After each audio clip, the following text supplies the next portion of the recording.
নমস্কার বন্ধুরা, আবারও একবার চলে এসেছি আমার টিউটার ওয়ান্ডার টিউটোরিয়াল চ্যানেল নিয়ে। তো তোমাদের এর আগে আমি পার্ট 1-এতে হ্যাপি প্রিন্সের গল্পটা আমি তোমাদেরকে পড়ে বুঝিয়েছিলাম বাংলায় অনুবাদ করে, যে হ্যাপি প্রিন্স গল্পটা কেমন বা কী বলতে চাইছে। তো আজকে আমার পার্ট 2-তে আমি তোমাদের সাথে কিছু কোয়েশ্চেন অ্যান্সার ডিসকাস করব। তো চলো প্রথমেই কথা না বাড়িয়ে চলো ডিসকাস করি। আচ্ছা, তার আগে শুরু করার আগে একটা বলে দিই, আমার টোটাল ওয়ান্ডার চ্যানেল আর ফেসবুক চ্যানেলটা আর টিউটার ওয়ান্ডার চ্যানেলে তোমরা অবশ্যই দেখো, আর কেমন লাগলো অবশ্যই জানিও। তো চলো এবার শুরু করা যাক দ্য হ্যাপি প্রিন্স থেকে কোয়েশ্চেন অ্যান্সার। তো ফার্স্ট কোশ্চেন আছে, দেখো, the describe the statue of the happy Prince. তা হ্যাপি প্রিন্সটার যে কেমন দেখতে সেইটার বর্ণনা, মানে স্ট্যাচুটা কেমন দেখতে তার একটা বর্ণনা তোমাদের এখানে করতে বলেছে। তো তোমরা ফার্স্টে লিখবে, the statue of the happy Prince stood high above the city. It was covered with gold. Its eyes were bright blue jewels, and a red jewel hung from its wrist. Everyone thought that it was very beautiful. Next question আছে, দেখো, who took shelter at the feet of the happy prince and why? না, এখানে হু took shelter, কে happy প্রিন্সের কাছে পায়ের নিচে থাকতে এসেছিল এবং কেন?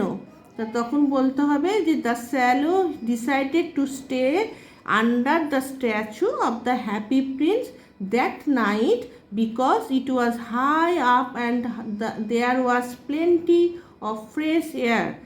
His friends had gone away to Egypt, but he decided to stay behind for 6 weeks and then resume his journey. তো এখানে হ্যাপি প্রিন্সের পায়ের নিচে কে এসে জায়গা মানে প্লেস নিয়েছিল, না বলবে সোয়ালো, যে সে ডিসাইড করেছিল যে অনেকটা উঁচু আর এই রাতটা না ওখানেই কাটাতে হবে, কেননা এটা ফ্রেশ এয়ার, সেখানে যেহেতু উঁচু বলে সেই জন্য উঁচু জায়গায় ফ্রেশ এয়ারটা থাকে, তো সেটাই সে চেয়েছিল। আর সে তার বন্ধুরা যেহেতু ইজিপ্টে চলে গেছিলো সেই জন্য সে ঠিক করেছিল, ঠিক আছে আমি তো 6-7 সপ্তাহ পর এই জার্নিটা শেষ করে আমি সেখানে ওদের সাথে গিয়ে আবার দেখা করব। তো নেক্সট কোশ্চেন হচ্ছে, why did the swallow decide to look for a chimney pot? তাহলে চিমনি পটের দিকে সোয়ালো কেন ডিসাইড করলো যে এখানেই থাকবো বা এখানে রাতটা কাটাবো? না, because it made him think that the statue was useless because it could not keep the rain off. As a result, he believed he would be unable to sleep beneath the statue, so he thought that it would be best if he found shelter in a chimney pot. যে এখানে স্ট্যাচুটা এতটাই বড় যে সেখানে বৃষ্টি ঝড় আসতে পারবে না, সে নিরাপদভাবে নিঃশ্বাস নিতে পারবে আর রাত্রিটা যাপন করতে পারবে।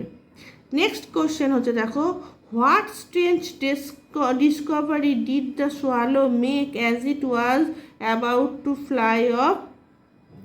না, এখানে অ্যান্সার বলবে, flying over the city, the swallow saw the difference in the ways the rich and the poor lived.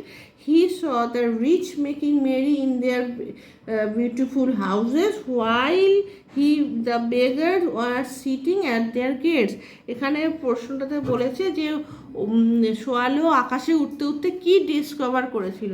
তো সে সে পর্যবেক্ষণ করেছিল উঠতে উঠতে যে এখানে এই শহরটাতে গরিব বড়লোক সবাই আছে। গরিবরা বড়লোকরা থাকার জন্য বড় বড় সুন্দর বাড়ি ঘরদোর আছে, কিন্তু গরিবদের থাকার কোনো জায়গা নেই। সেখানে তারা কোথায় থাকে না, বড়লোকদের গেটের সামনে তারা ভিক্ষা করতে থাকে। নেক্সট কোশ্চেন আছে, দেখো, 5. What did the happy prince tell the swallow about its life when it was alive?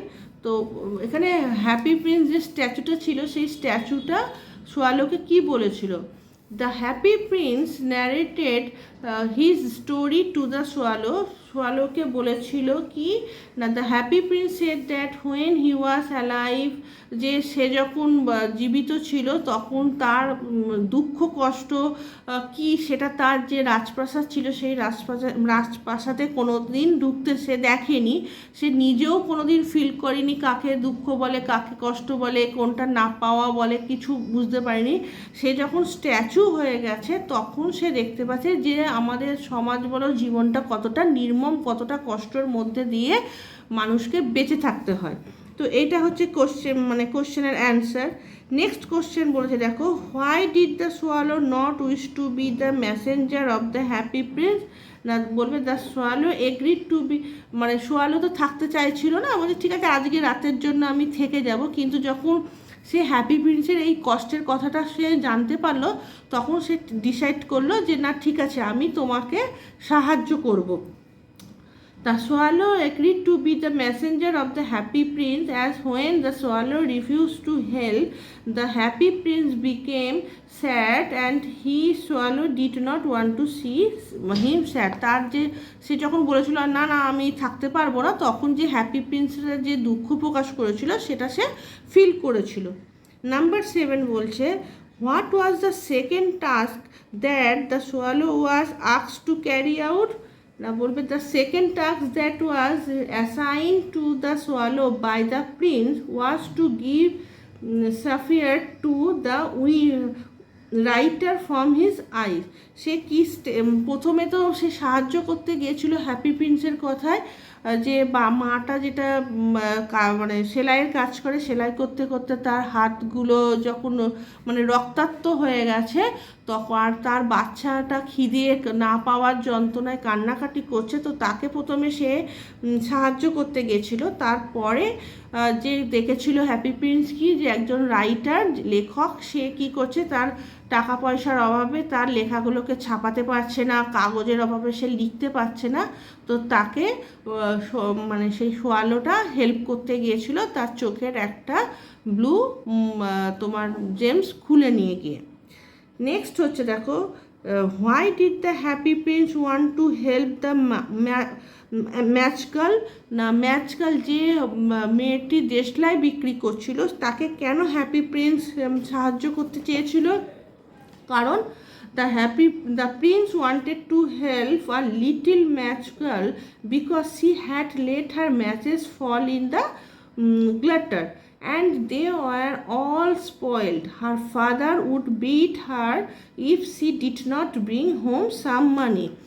যেহেতু তার ম্যাচস্টিকগুলো সব ভিজে গিয়েছিল, মাটিতে পড়ে গিয়ে নষ্ট হয়ে গেছিলো, সেই জন্য সে ভেবেছিল সে যদি কিছুটা টাকা বাড়িতে না নিয়ে যেতে পারে তাহলে সে ওই বাচ্চা মেয়েটা তার বাবার কাছে খুবই বকুনি খাবে বা বকাঝকা করবে যে তুই এইটা করতে পারলি না, এই টাকাটা আনতে পারলি না, একটাও আজকে না, তাহলে আমরা খাবো কি, তো এইটার জন্য সে দুঃখ প্রকাশ করেছিল। নেক্সট হচ্ছে, how was the gold covering the happy prince put to use, না the gold leaves that covered the statue of the happy prince were gradually given away in charity by him. His sapphire eyes and the red ruby on the sword held to were given away. This made him look savvy and beggarly. তার যে শরীরটা যে পুরো পাতার মতন মোড়ানো ছিল সোনাতে, আর তার যে তলোয়ার আর চোখে যে মণি রুবি ছিল, মণি ছিল, জেমস ছিল, সেইগুলোকে সে দিয়ে সমস্ত মানুষের দুঃখ কষ্টগুলোকে দূর করতে চেয়েছিল। নেক্সট কোশ্চেন হচ্ছে দেখো, how did the little swallow die, little সোয়ালোটা কীভাবে মারা গেল, না the little swallow had fled in going to Egypt to save itself from the approaching cold. ঠান্ডা থেকে বাঁচার জন্য সে ইজিপ্টে চলে যাওয়ার কথা ভেবেছিল, কিন্তু যখন সে হ্যাপি প্রিন্সের এই দুঃখ কষ্টের কথা সে ভাবলো বা শুনলো তখন সে ঠিক করেছিল, ডিসাইড করেছিল যে না সে হ্যাপি প্রিন্সকে সাহায্য করবে, তো সেই জন্য সে আর ইজিপ্টে ফিরে যায়নি, যার জন্য প্রচণ্ড ঠান্ডাতে সে নিজেকে আর ঠিক রাখতে পারেনি, মানে সেই কোল্ড অ্যাটমসফিয়ারের সাথে সে নিজেকে মানাতে পারেনি, যার জন্য সে কি করেছিল, হ্যাপি প্রিন্সের পায়ের নিচেতেই সে মারা গেছিল। তো এই পার্ট 2 এর হ্যাপি প্রিন্সের পার্ট 2 এর কোশ্চেন অ্যান্সার তোমাদের সাথে আমি শেয়ার করলাম।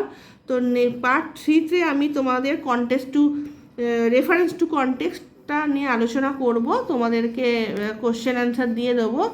তো আজকে এই পর্যন্ত বন্ধুরা। তো তোমাদের কেমন লাগলো তোমরা জানিও, যদি মনে করো একটা লাইক আর সাবস্ক্রাইব করার জন্য অনুরোধ রইল।